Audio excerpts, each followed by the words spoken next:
last year was record-breaking ocean temperatures in the Florida Keys. The water temperatures were over 100 degrees. That leads to coral bleaching. That has a ripple effect throughout fisheries. There's in Charleston, where I live, there is sea level rise is happening in real time. I had to my daughter, her preschool was in downtown Charleston, and I would get rerouted on sunny days because of sunny day flooding that are a direct result of sea level rise. And so we see it happening. I mean, one of our major hospitals in downtown Charleston is moving off of the peninsula because the flooding is getting so bad.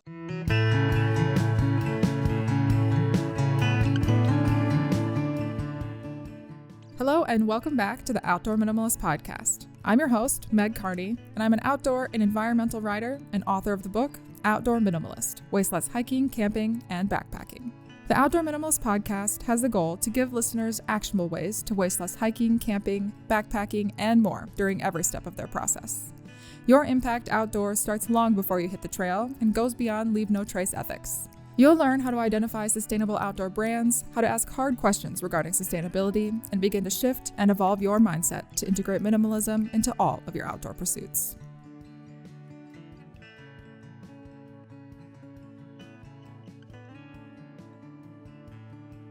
We started out our climate month by asking listeners if they were voting for the climate this November. In what feels like the most historic election of my lifetime, we desperately need everyone to be using their voices and get out to those polls. I saw this post on Instagram from Protect Our Winters, and the photo said something along the lines of vote like your home mountain is on fire, swipe a couple of times, and the other one said vote like your backyard is underwater. These really hit home because this year my backyard was on fire and my home mountain is continuously on fire. And I mean, we saw historic climate disasters in the United States, and these are just going to become more frequent and more common. And just because it hasn't impacted you yet doesn't mean that it won't. So back to that post, their caption also stated that 8 million environmental voters didn't show up in 2020. But if we're not standing up for the planet, then who will? Like I said, we need everyone to get to the polls this year more than ever. It's crunch time for the climate, so vote like it. On that note, to close out our first climate month, today we are really going to bring things home and see how climate change is impacting those activities that we love and cherish and pass down through generations. That's why this week I sat down with Rick Crawford to learn exactly how climate change is impacting our favorite fishing spots and how anglers can advocate for cleaner waters and a more stable climate. Rick is the president of Emerger Strategies, a sustainable business consultancy whose mission is to measure and improve your company's sustainability performance, all while boosting profits. Emerger Strategies assesses the environmental and social impact of your company's operations, products, and packaging, and helps your company make the business case for sustainability. After graduating with a master's in sustainable business from Marylhurst University, and spending several years in the renewable energy and green building industries, Rick decided to marry his passion for fly fishing and sustainability by launching Emerger Strategies back in 2016. And today, Emerger Strategies works with companies of all sizes in a variety of industries. Rick is also host of the award-winning podcast, The Sustainable Angler, and is the founder of the Fly Fishing Climate Alliance. Rick was named one of the 15 people, places, and ideas forging the South for tomorrow by Garden and Gun magazine, has been featured in the Patagonia film Drop, and named one of Charleston's 50 most influential people by Charleston Business Magazine. Rick proudly serves on the board of the Sustainability Institute and enjoys spending time with his family on the water. So thanks for joining me on the Outdoor Minimalist Podcast today, Rick. I'm excited to jump into another fishing topic on the show. And I'll, of course, start with my standard question, which is, how did you become interested in outdoor recreation, and how has that led to your passion for sustainability? So I guess I put a little spin on my classic question for you. All right. Well, thanks for having me, Meg. I'm super excited to be here. So to answer your question, I grew up in Savannah, Georgia, and I grew up crabbing and fishing with, my parents, grandparents, and was sort of introduced to the outdoor world, if you will, and in that way. But in my early 20s, right after I graduated college, I had an opportunity to work at a guest ranch in Wyoming for the summer, and I got introduced to fly fishing. Uh, I became perhaps unhealthily obsessed with that that summer. My roommate was the fishing or one of the fishing guides, and that same summer I happened to read "Let My People Go Surfing" by Patagonia founder Yvon Chouinard, and that was like aha moment. Like, oh right, we can use businesses as a tool to solve environmental problems and protect nature and the things that we love. And so that for me was um, really the beginning of my interest in sustainability from a business perspective. But also, I think a lot of people might overlook that when you're learning about fly fishing for trout, you have to learn about aquatic insects and entomology, and that is actually a great crash course in systems thinking because you have to understand where the fish would be in the river when you're reading a river. What are they eating? What's most abundant? So it's kind of like this natural way of being introduced to systems thinking, which is a big component of sustainability. And did that experience and exposure to fly fishing, did that lead you to start your current business, Emerger Strategies, or how does that fit in? So that was quite a journey. I wrapped up that season at the ranch and stayed out west for a few years, really trying to figure out how do I get into sustainability as a career. And there wasn't really clear paths at that time. This was in 2008. So I started installing solar panels and Steamboat for a local company while I was also working different retail jobs. Then I moved to Jackson Hole and did the same thing. I started installing solar panels and working odd jobs while being a trout bum. But ultimately, I decided I didn't want to install solar panels for a living. So I went back to school and I earned an MBA in sustainable business from Marylhurst University. And once I graduated, I really needed to figure out a way to pay the loans back. As it turns out, you do actually have to pay those back. So I got a real job in sustainability in my hometown in Savannah. There was a biodiesel startup that I took a job as a sustainability coordinator and quality assurance technician. And that promptly went out of business after a year, after I had just moved from the trout paradise of Jackson Hole. And then that brought me to Charleston, where I am today. I got a job working for a green building software startup that made it easier to get buildings LEED certified. And they less promptly went out of business after 4 years.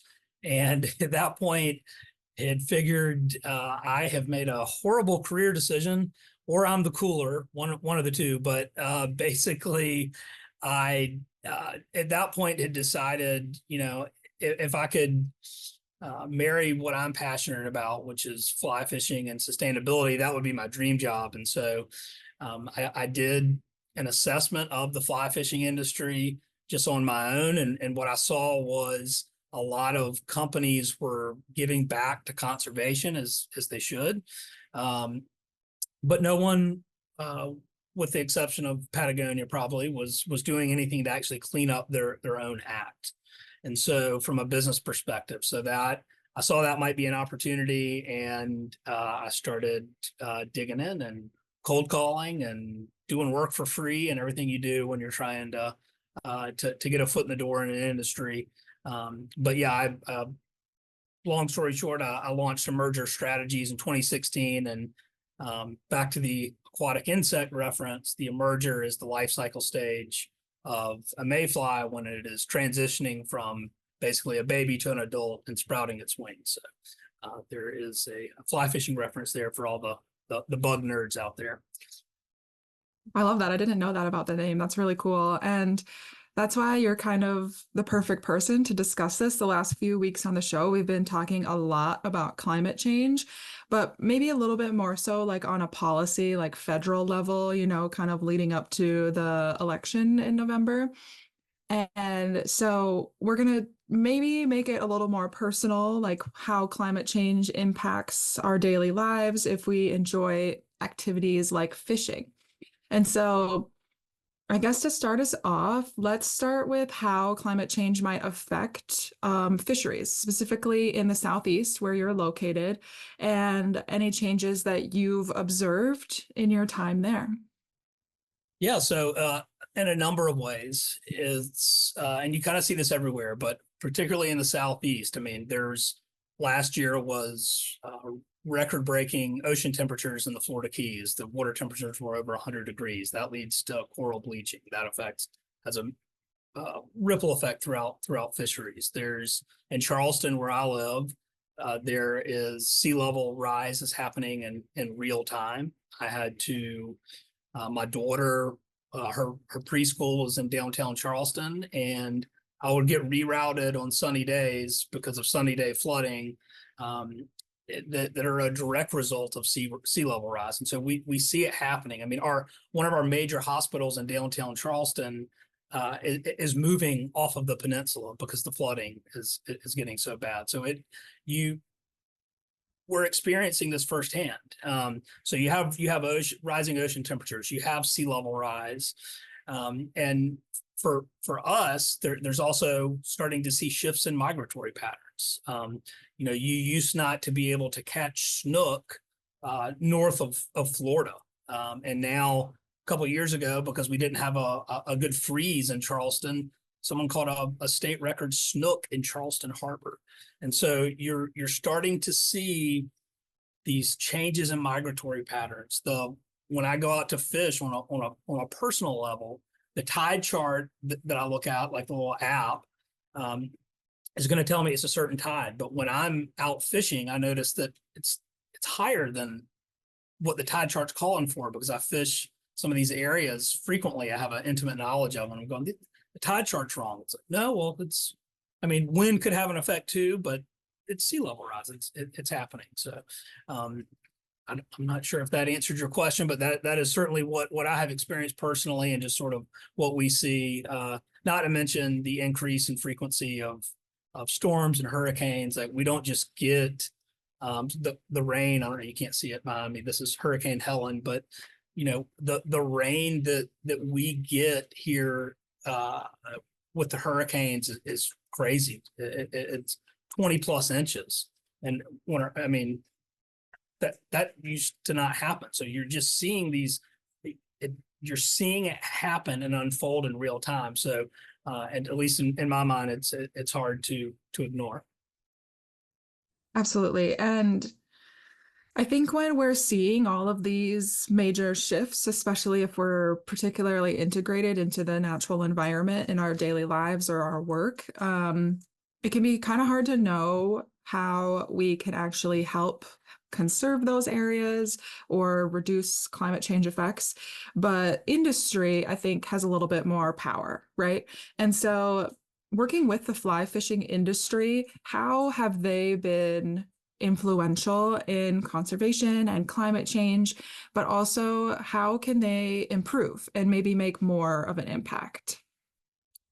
Yeah, so I think that one of the ways that in general, members of the fly fishing industry, I founded the Fly Fishing Climate Alliance in 2020, which basically got over 50 fly fishing guide shops, lodges, and brands to commit to net zero emissions by 2050, and make a public statement about that. So I think when you just talk about an industry in general, without having to spend any money, every CEO of every company should be publicly speaking in support of strong climate action at the policy level. That costs nothing, and that has a huge influence on policy when your elected officials are hearing this from businesses. So there's that component of it. The American Fly Fishing Trade Association, AFTA, is a very strong supporter of climate action. Lucas Bissett, their executive director, he's from Louisiana, so he sees the effects of climate change in real time there too. It's something crazy. They lose like a football field or something every, I don't think it's seconds, but it's something like every day or something, because of sea level rise and erosion. So anyhow, AFTA is a big proponent, and I've actually partnered with them as an education partner, and we're going to be educating members on sustainability, but also how to measure and reduce their greenhouse gas emissions. So it's not just, it's an all hands on deck situation. And so you need things happening at the policy level. You also need mitigation happening at the company level, which, by the way, has additional benefits like reducing costs and enhancing your reputation and increasing your customer loyalty. But those are two areas that I see the fly fishing industry really stepping up in, as being willing to talk about it, and AFTA as a trade organization being willing to support strong climate action. They also, I'll say and give a plug for the Tomorrow's Fish report that is available on tomorrowsfish.org. And it lays out, I mean, what is happening to our fisheries, how climate change is affecting our fisheries, and what can we as anglers do about it. And it is very well written, and I would encourage everyone to take a peek at that. But yeah, so I think those are two areas that I have really seen fly fishing in particular step up.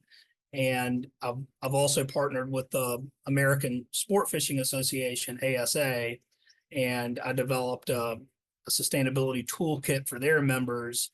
And so you're starting to see this, it's being increasingly accepted by trade organizations and by businesses, particularly in the fishing industries, that, hey, this is something that we need to get a hold of if we want a future industry.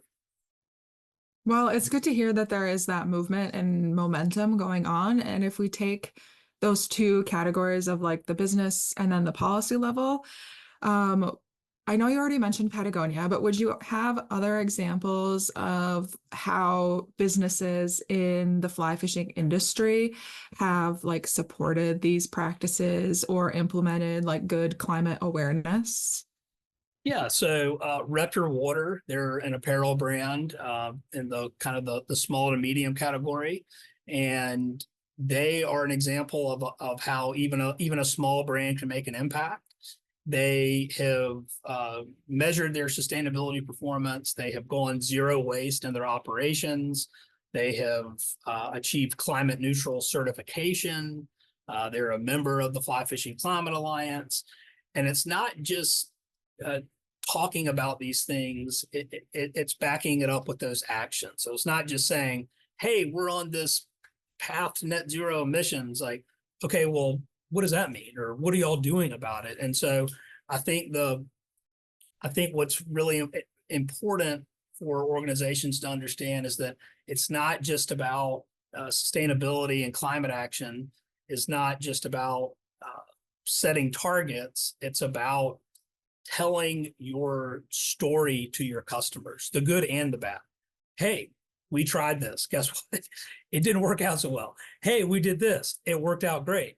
And so I think that's what builds trust when you're communicating with customers about your climate journey or your sustainability journey, is saying, hey, guess what? Like, this is super hard to figure out our scope 3 emissions, our value chain emissions. And there's only so much we can do maybe as a small business. And so just talking about it and explaining that to your customers, I think is really beneficial. So Repro Water is a good example. Orvis, they have done a good job of supporting climate films and getting involved with like Protect Our Winters and supporting climate advocacy. Because again, that's such a huge lever when you get businesses talking to elected officials about this and saying this is important to us. But I think it's the sweet spot is the policy, the action at the business level, so the mitigation work, but also then supporting the conservation work. So you're preserving and restoring habitat for fish and wildlife. Yeah, and so I guess as someone really integrated into the fly fishing industry, what do you wish you could see more at a policy level to help, I guess, protect these spaces, like improve conservation and support climate change efforts? Well, I think at a policy level, I mean, you've got things that happen at a local level, like how fisheries are managed, for example, at a state level, but then you also have things at a federal level. And so at a state level, it's getting business leaders from all different industries to communicate to their elected officials that, hey, this is a business risk, okay, for us. If we want to remain competitive, like to give you an example, I saw today in South Carolina, Governor McMaster declared this week Clean Energy Week. And the reason that that's important for South Carolina is because it helps our state attract industries to us because they have net zero commitment. So it's there is a very strong business side of this. So getting business leaders to talk about this at the local and state levels is important. I also think that at the federal level, when you're talking about fisheries policies like, Magnuson-Stevens and how do we incorporate climate into some of these federal policies that are going to affect how we manage our fish stocks. It's like I said, there's no rules for how to manage snook in South Carolina because there was never any need to. So we've got to be ready and resilient and be ready to adapt to some of these changes.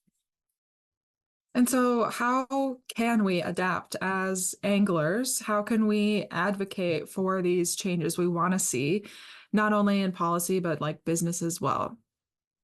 So, I don't mean to say the same thing over and over again, but it's so important for even individuals to call your elected officials. And no matter what side you vote on, it doesn't matter. If you just say, hey, I want you to know that climate action is really important. I'm seeing the effects of this. We're going to lose some of our cultural pastimes here in South Carolina and the Southeast if we don't start to address these things. Our blue crab populations are plummeting. Our flounder populations are plummeting. Those are, going crabbing with your family has been a storied tradition in the Low Country. To not be able to do that with your kids or your grandkids is unthinkable. So those are you need to tell those stories to your elected officials as an individual. You need to do the same thing as a business, publicly talk about it, write an op-ed, put it in the paper saying, hey, look, like this is super important that we address these things and we want to hold our elected officials accountable for that. So I think that's first and foremost something everybody can do that costs nothing. But then we really need to start looking into, okay, well, what changes can we make at the business level? What investments can we make for our business that can help to reduce our greenhouse gas emissions? And same thing with individuals, right? And there's all sorts of ways to do that with the Inflation Reduction Act for businesses. There's clean energy electric vehicle tax credits. There's renewable energy tax credits. Similarly, for the individual, there's all sorts of resources through Department of Energy and different incentives to do energy efficiency upgrades. And, like our air conditioner went out a couple of years ago. And so we installed a heat pump. It was a little bit more expensive, but there were enough rebates and incentives that made it about comparable with what it would have cost to replace our air conditioner. And so I track it because I'm a sustainability nerd. And so my natural gas in my house went down 67% because of the heat pump. So there's political activism and action that you can take. There are ways that you can focus on reducing your own personal and business footprint. And then there's also ways to think about it in terms of how do we adapt and restore. And so to give you a specific example, in Charleston, our DNR, our Department of Natural Resources, has an oyster shell recycling program. And so individuals, businesses, restaurants take oyster shells. We do oyster roast every fall and winter here, which are delicious and also part of our culture. And you take those shells, you bag them, and then you create basically living shorelines with them so that you repopulate the oysters along shorelines. That helps to prevent erosion as sea levels rise and we get more frequent storm surge and hurricanes beating on our shores. This helps to prevent that from eroding. It makes us more resilient, more adaptable to some of these changes that we're seeing. And it also enhances our fishery because oysters clean our water. They attract smaller creatures that bigger fish eat. And so your redfish and your trout and all these other fish populations, blue crab, flounder, have habitat that has been restored. That's also a natural climate solution. And so we need to sort of look at this as I think the best answer is nature. Then it's, hey, what's something I can do? I can contact my elected officials, and then, hey, what can we do as the business community? If that answered your question. Absolutely. Yeah, no, I love those examples because, well, I live in the Pacific Northwest, so it's always interesting to hear about how different areas of the country, like the things that are really impacting their traditions and their daily life and kind of how they can communicate those things. I think that's really important. And I liked your example of the heat pump because that is something that people can think about in their like homes. But also, would you mind maybe sharing some more examples on an individual level? It could be from your own life or things that you have seen to maybe live more sustainably, or even if you are going out on a fishing trip, how you have kind of reduced your impact there. Absolutely. So first thing, if you live on the coast, and probably anywhere that there's flowing water, right?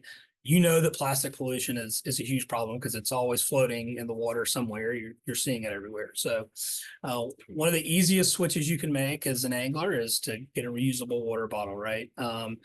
Get a reusable coffee mug. Don't stop somewhere and fill your cooler with plastic water bottles and get your to-go coffee. Just make it at home or bring it with you. But specifically, I have actually done this. Me and some buddies used to take an annual trip to Everglades National Park, which is the southern tip of Florida.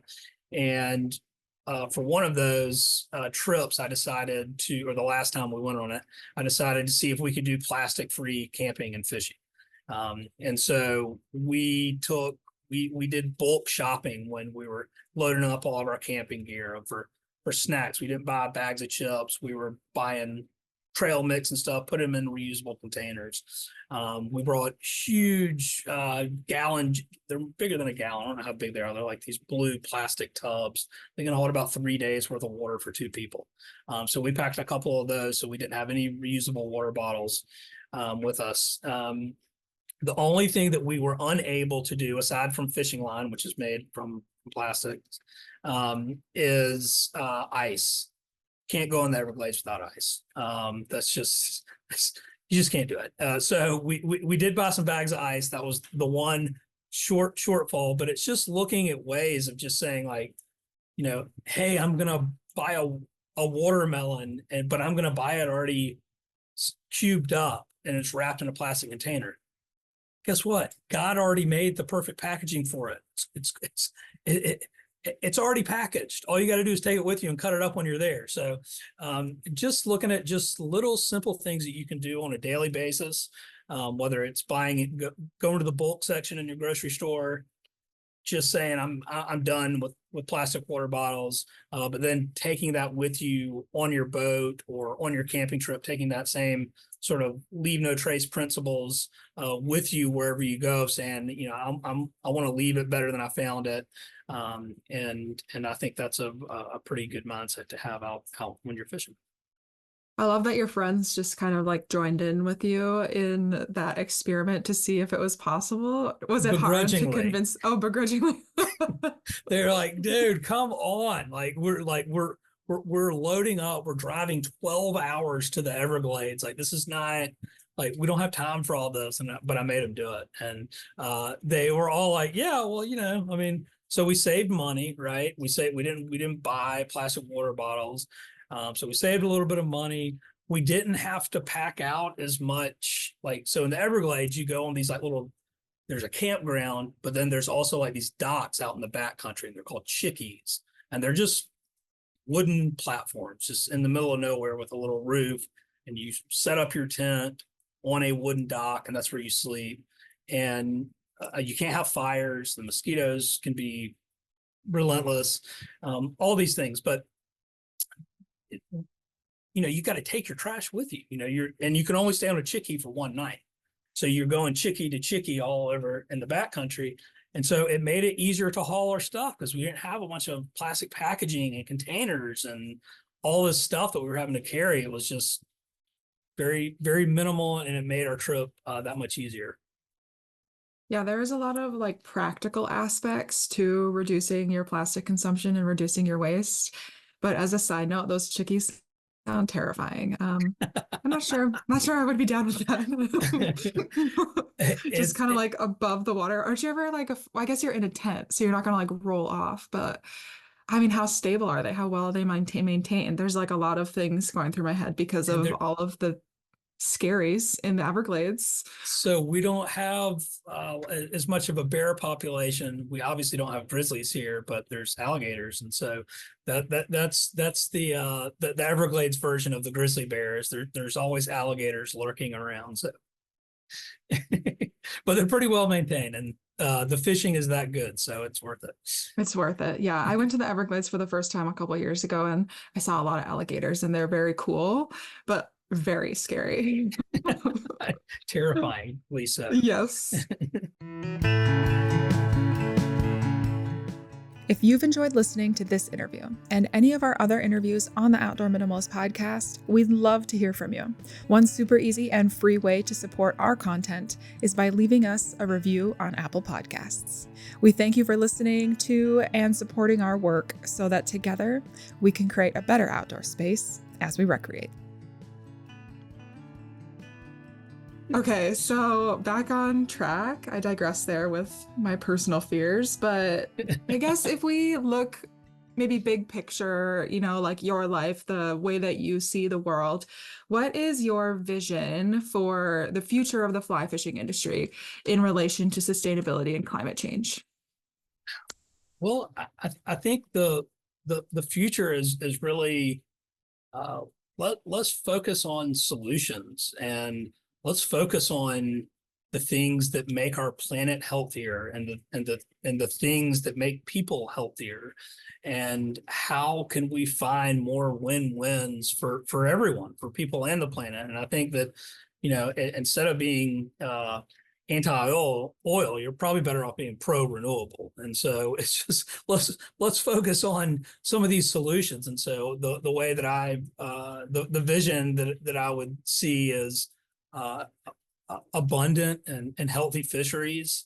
I would see every community addressing their own climate adaptation at the local level, like we do with our oysters here. I would see individual anglers getting involved with local conservation and nonprofits, while also being politically active in terms of contacting and keeping the pressure on their elected officials. So that's going to help to restore our fisheries and help with some climate resiliency there. And then I see, you know, that businesses are running on renewable energy, and their packages are delivered with EVs, and the packaging that things come in are fiber based and curbside recyclable, so we don't have all this garbage in our waters. And so, I think that there is, I think it's totally possible and completely achievable. But rather than spending all of our time focusing on pointing the finger, let's sort of shift our mindset and talk about, okay, what are we going to do about it? And what are the solutions? And how are we going to do this? And so I think that if we have a vision for a healthy planet and healthy fisheries and abundant fisheries and healthy people, we will find the ways to achieve those goals faster than we will if it's their fault. No, it's their fault. And it's your fault. Just can't change the past. Let's focus on the future. Collaboration and intersectionality often are more effective than, finger pointing or focusing on like the negative aspects, which is like you have to focus on, in order to get to solutions, you have to acknowledge like that negativity, but it doesn't have to be like the basis of the action. So I really like that you kind of brought it back to that. And you shared a lot of really great insights, I think, on a lot of different levels of society, including individual action. But is there anything else that you wanted to add? I would just say that I think that as consumers, right? That's what we are now. We're consumers. We're not people anymore. We're consumers of products. But as consumers, we can make an impact in supporting brands that align with our values. But then as businesses, if you don't know your environmental and social impact as a business, if you don't understand the environmental and social impact of your operations, your products, and your packaging, you should and you need to. And there's lots of good reasons to do that from a business perspective. There's a very strong business case for sustainability. But I just think that it's all of these things, right? You need all of these. You need consumers supporting brands that align with their values. You need businesses to be part of that solution, to drive the innovation, to move us away from some of these harmful things. So I think my add-on, I guess that I'd like to add is just that everyone should take stock and understand that nobody's perfect, and everyone should, I think sustainability should view it as, how do we as a business become the best version of ourselves? And so take those steps, even if they're small, understand some of these things and make adjustments and on your journey, and communicate that with your customers. Awesome. Well, I think that's everything. I know you said you were going to read part of the Tomorrow's Fish report, but did you decide against that? I just wanted to get a little mention into them. Okay. So we did that. So we're good. And I'm going to send you the link to this, because it is, I think it's just incredibly well done. Like, it's just got tons of great information for how, like, everything that we talked about today, like, and more eloquently spoken than or written than I speak. So it's worth sharing out. Thanks for listening. And if you like what you hear, let me know. Leave a review and be sure to subscribe so you never miss an episode. You can find us on Instagram at outdoor.minimalist.book, on YouTube, or subscribe to our weekly newsletter at theoutdoorminimalist.com. For even more updates, other educational resources, and to help build an outdoor community with the shared goal to create a better outdoor space as we recreate.